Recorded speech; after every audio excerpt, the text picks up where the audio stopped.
Құрметті телекөрермендер, Ұлытау облыстық ардагерлер кеңесі мен Ұлытау теледидарының біріккен ғибрат телекабарын бастаймыз. Бүгінгі әңгіме балаларға, жастарға, жас ұрпаққа тәрбие беру жайы болмақ. Жақында білесіздер, облыстық аялы әжелердің облыстық бірінші форум өтті. Онда қаралған негізгі мәселе жастарға, балаларға тәрбие беру. Біз білеміз, бұрыннан келе жатқан атамыз Әл-Фарабидің тәмсілі бар. Тәрбиесіз берілген білім адамзаттың қас жауы дейді. Бұл тәрбие беру жұмысындағы кемшіліктер, босаңдықтар қалай өмірімізде әсер еткенін біз кешегі нарыққа көшу заманынан білеміз. Міне жаңа нарыққа көшу заманынан кейін жастар арасында, үлкендер арасында жаңа қоғамға бейімделуде көптеген кемшіліктер берді. Енді мысалы жекешелендіруге байланысты қолында бар адамдар малды, дүниені емденіп, еңбеккерлерге ештеңе қалдырмады. Немесе даңғой үлкен тойлар басталды. 300-400 жыл аталмай келген аталарына байланысты мыңдаған адамдар жиналған ас берулер болды. Мұның өзі біздің жаңа қоғамға бейімделуіміздің нашарлығын көрсетті, және бізде тәрбие жұмысының әлсіреп кеткенін көрсетті. Соңғы уақытта елімізде бұл бағытта жастарға тәрбие беру үшін, қоғамды тәрбиелеу үшін үлкен шаралар қолдануда. Оның тек әңгіме емес, тек кинофильмдер, кітап емес, ең бірінші жаңа әділетті Қазақстан құру бұл қоғамның жаңа мүшелерін тәрбиелеуге әсер етіп отыр. Сондықтан да өткен әжелердің облыстық форумында балаларға тәрбие беруге байланысты үлкен мәселелер көтеріліп, аялы әжелердің алқасы құрылды. Міне біздің облыстық аялы әжелер алқасының төрағасы Жанат бүгін осы бірлестіктің бірінші жиналысын өткізіп отыр. Ұлытау облысы ардагерлер кеңесінің жанынан құрылған аялы әжелер алқасының кезекті отырысына қош келдіңіздер. Жаңа айтылып кеткендей біраз мәселелер, көтерілетін мәселе көп. Себебі бала тәрбиесі, ұрпақ тәрбиесіне қазіргі біздің араласуымыз керек болып тұр. Өйткені себебі заман өзгеріп жатыр дейміз, адам да өзгеріп жатыр. Тәрбие біртіндеп өзі тәрбиеміздің аздап жоғалып баратқанына да өзіміз күнделікті куә болып жүрміз. Сол себепті соған байланысты осы өткен жыл форумда да көп мәселелер көтерілді. Енді бірінші отырысымызда өзіміздің, яғни осы құрым бойынша бірінші осы сөзді әжелер ұлт ұйқысы ұрпақ ұстаз атты қаланың ардагерлер ұйымының төрайымы, көп жылғы еңбегінің жемісін көріп келе жатырмыз. Жүнісова Айжан мұғалімға өз пікірін ортаға салуға сөз бергім келіп отыр. Кешегі форумда мынау Ұлытау облысының әжелерінің ортақ пікірі жалпы мынау жаңа Қазақстанда жастарды әжелердің құрылған институтының бағытында қалай тәрбиелеу керек деген үлкен бір ой тасталды. Осы бағытта мен өзім осы қалалық ардагерлер кеңесінде 4-5 жылдан бері істеген жұмысымды ортаға салғым келеді.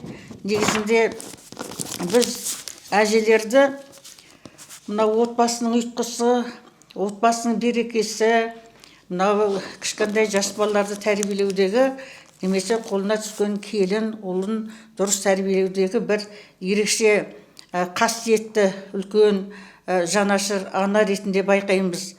Әрине, әженің отбасындағы істелетін көзге көрінбейтін, ол кісілердің айтатын ақылының барлығы да ол біздің қазақ халқының ғасырдан ғасырға ұласып келе жатқан бір үлкен жақсы тәрбиенің нышаны. Ал енді осы әжелердің соңғы кезде ұрпақ тәрбиесіндегі атқаратын қызметі қандай?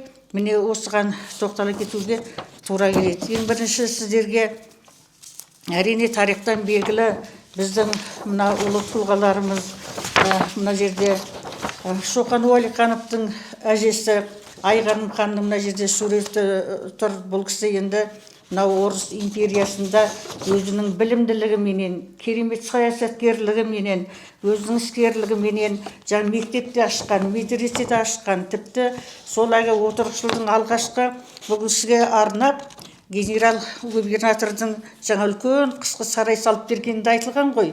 Иә, өзінің Шоқанды тәрбиелеудегі ерекше рөлді айтылған. Ал мына бір суретте жаңағы ұлы ақын Абайдың әжесі Зеренің жаңағы үлкен бір несі салынған. Бұл кісілер отбасында өзінің немерелерін қалай тәрбиеледі.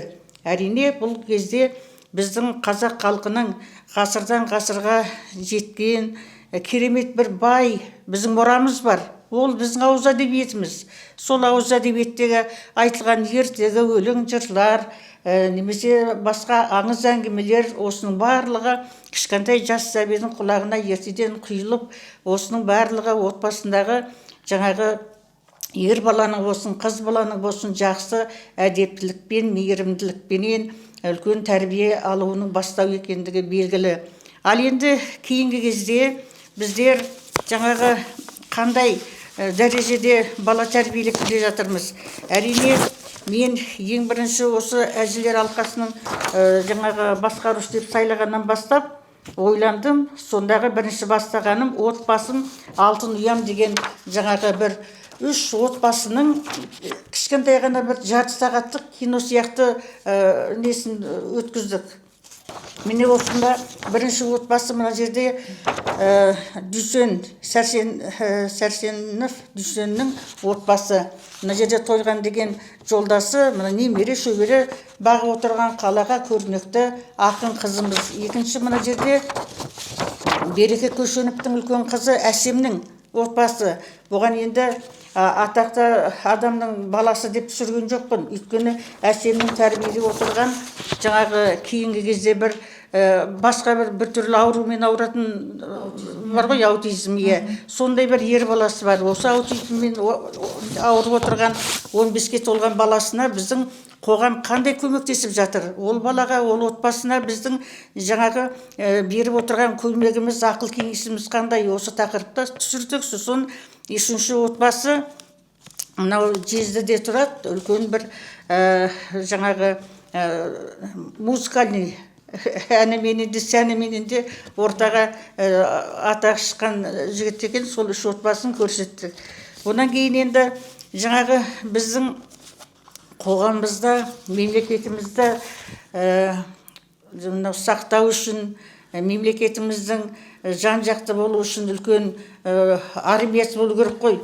Осы армияның құрамында енді әрбір үйдің өсіріп отырған жас азаматтары бару керек. Ол негізгі біздің міндетіміз.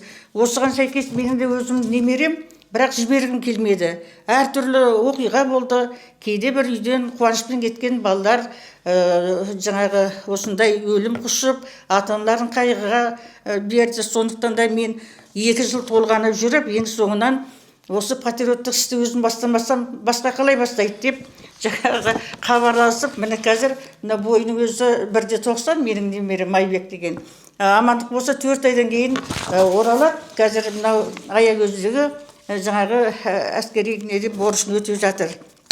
Міне енді тағы да бір тарихты түсіндірмесе, тарихи оқиғаларды көзге көрсетіп, соны жарқыратып шығармаса, әрине құр сөзбенен айтқанмен болмайды. Сондықтан да мен үлкен кісілермен, Сағындық ағамен ақылдаса отырып, Сағындық аға осыдан 2 жыл бұрын бата беру туралы үлкен іс-шара бастаған. Осы бата беру туралы іс-шарада біздің ұлттық салт дәстүріміздің барлық түрі көрсетілді. Барған жерімізде үлкен сценарийменен мына Кеңгір совхозы, мына жердегі Талап, өзіміздің мектептерінде тамаша іс-шаралар өтілді ғой. Енді біз бұл конкурс. Сондықтан да біз енді ойландым, мен енді қазақ әндері ғасыр шежіресі деген үлкен тақырыпта бір қысқаша ғана сценарий жазып, соған бір қойылым көрсеттік. Бұл өте тамаша өтті. Соның мына жерде міне жеке-жеке түсірілген суреттері бар. Біз өзі бірінші орынды жеңіп алдық қой, сол жерде. Иә, өте тамаша болды. Елім айдан бастады. Иә. Сосын қазақтың ауыз әдебиеті, жеке жазушылардың шығармалары біздің қазақ қоғамының 1700 жылдан бергі бүгініне дейін алып кетті. Өте тәрбиелік мәні болды. Оны толық көлемде телекхабар арнасы көрсетті. Мини театр деген атақ алды. Тағы да енді басқа да бір тақырыптарда араласып жүреміз. Мынау жерде жаңағы мектептерде өтілетін Наурыз мерекесінде де барып, мына жерде жаңағы мектептерде 13-ші мектепте бата беріп тұрған бір кез суреттелген. Осында айтқым келеді. Мынау суретте өткенде Сәтбаев қаласындағы 19-ші мектепте тағы да бір тамаша іс-шара өтті. Осында ағай бәрілігіміз бардық. Міне осы суретте тағы да осындай іс-шара айтылып тұр. Енді тағы бір айта кететін нәрсе, мынау әже деген уақытта, мынау дәуір деген өзі алмаса береді ғой өзі. Өткен ғасыр дейміз. Иә, сондықтан да бір тамаша дөңгелек үстел өткіздім. Ол әжелердің жаңағы кешегі әже қандай еді, бүгінгі әже, ертеңгі әже қандай болмақ. Осы тақырыпта жаңағы 3 дәуірдің өкілдері деп, мен енді кешегі 50-ші жылдардағы өзімнің әжемнің тәрбиесін үлгеттім. Оның кейін тағы да осындай жаңағы Елбира Алпанбаева, ол кісі де қатысты. Сосын тағы мектептің мұғалімдерінен қатысты. Өте бір тамаша дөңгелек үстел болып шықты. Сондағы айтайын дегенім, біз әлі ұлттық рухты жоғалтып алдық. Бала тәрбиесінде нені біз жоғалттық өзі, неден ұттық, неден ұтылдық деген тақырыпта ой бөліскен уақытта мен өз өмірімде мысал келтірдім. Ол артық емес деп ойлаймын. Соны 50-ші жылдары жаңағы елде енді әр қол жеткеннің үйінде ғана радио болады ғой. Ол радиодан біздің қазақ әндері естіліп тұрады, қазақ музыкасы естіліп тұрады. Сонда үлкен басқарма дейді, олақта сол басқарманың үйінде радио бар екен. Менің әжем бір күні мені ертіп барды кешке қарай. Құдай-ау, сондағы менің ғажап. Жаңа Әбікен Қасенов деген атақты күйші білесіздер, осы мына орталық Қазақстанның сол кісінің орындауындағы көкейкесті, сосын былқылдақ, сылқылдақ деген күйлер болды ғой. Иә. Менің сол санамда бір естігеннен ақ мен құлағыма құйып алатындай дәрежеде сондай нем бар екен. Соған менің әжем күнделікті ертіп барады. Сол кезде Роза Бағланованың, Бибігүл Төлегенованың, басқа да әншілердің әндері құлағымызға құйылып. Ал енді қазір біз балаларға не тыңдатамыз? Қазір балалар қазақша ән тыңдамайды.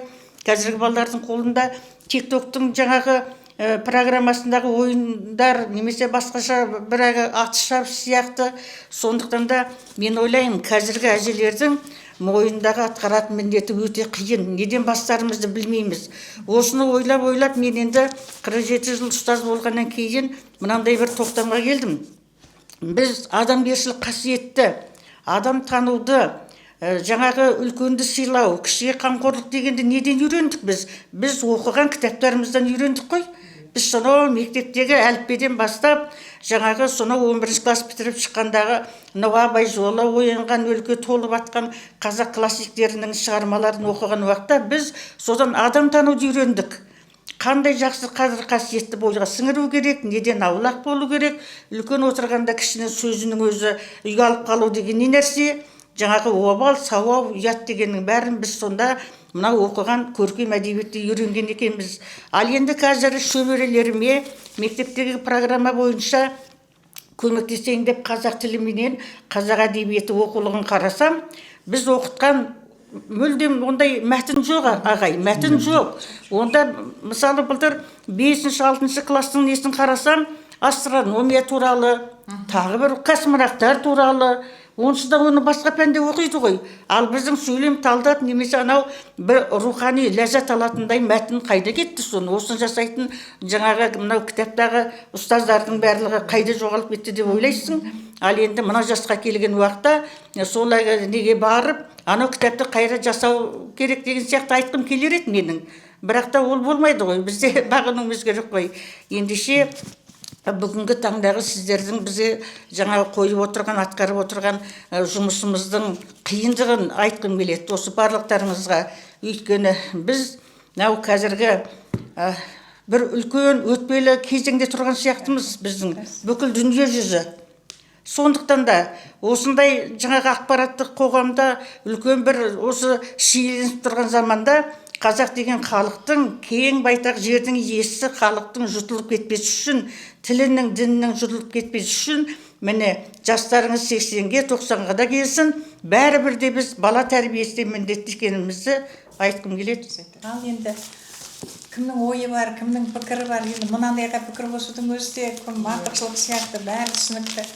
Біз әжелер енді осыны көріп өстік, біліп өстік, тәрбие алып өстік.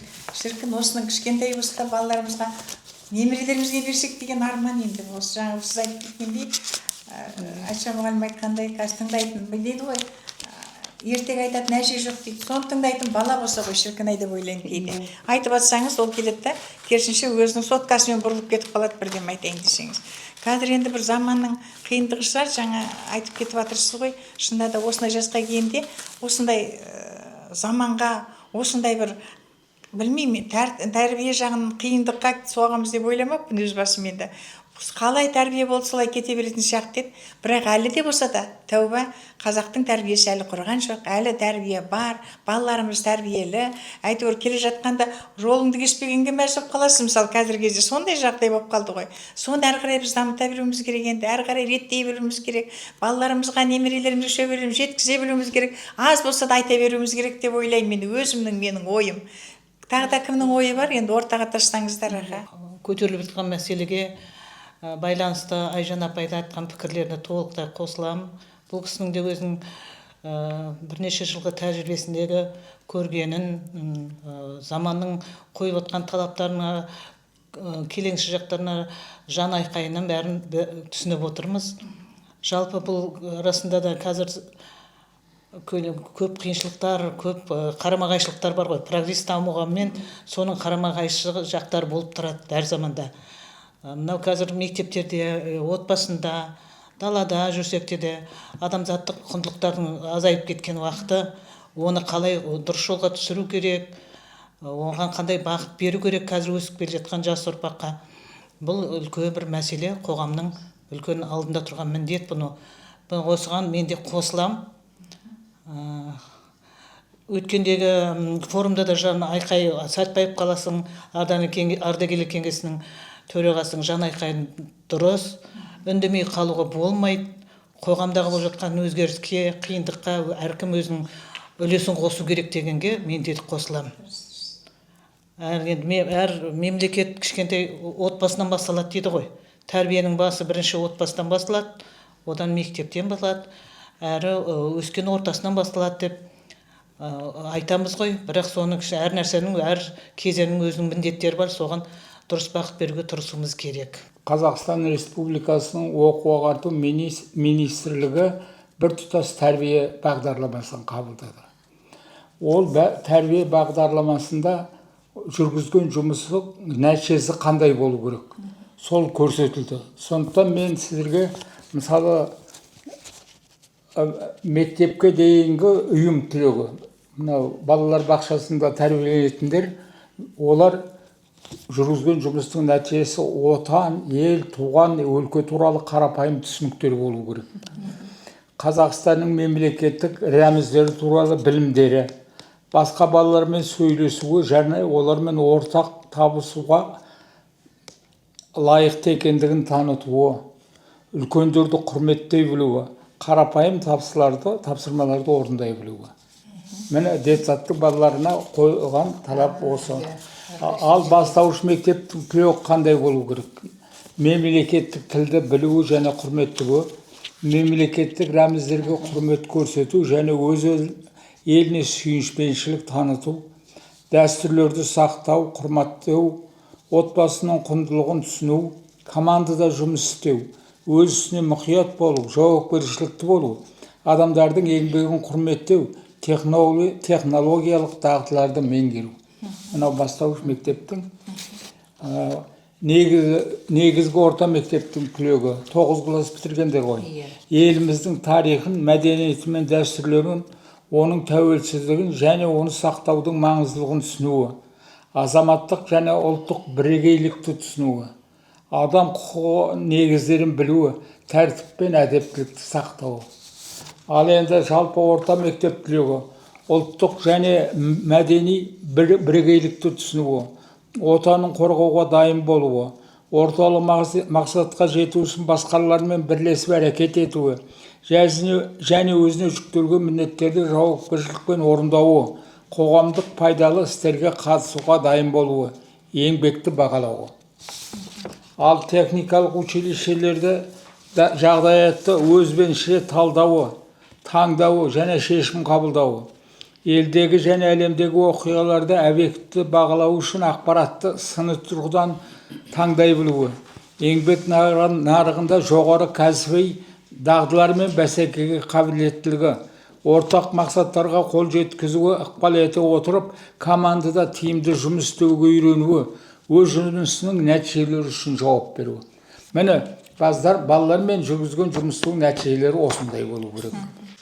Осы айтылған ережелерді өзімізге міндет ретінде, нұсқа ретінде алып, алдағы уақытта, яғни осы балабақша, мектептерде әлі де жұмыс жүргізуіміз керек.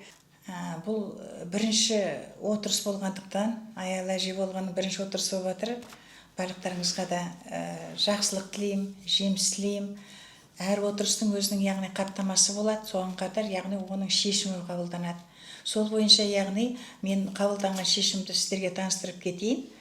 Облыстық білім басқармасы бойынша міндетті атқарушы Төребеков басқарма жанындағы ардагерлер кеңесінің құрамына қайта қарап, оның жұмысын жандандыру және қалалар мен аудандық білім беру орындарындағы бастауыш ардагерлер ұйымының көмекті күшейтуі ұсынылды.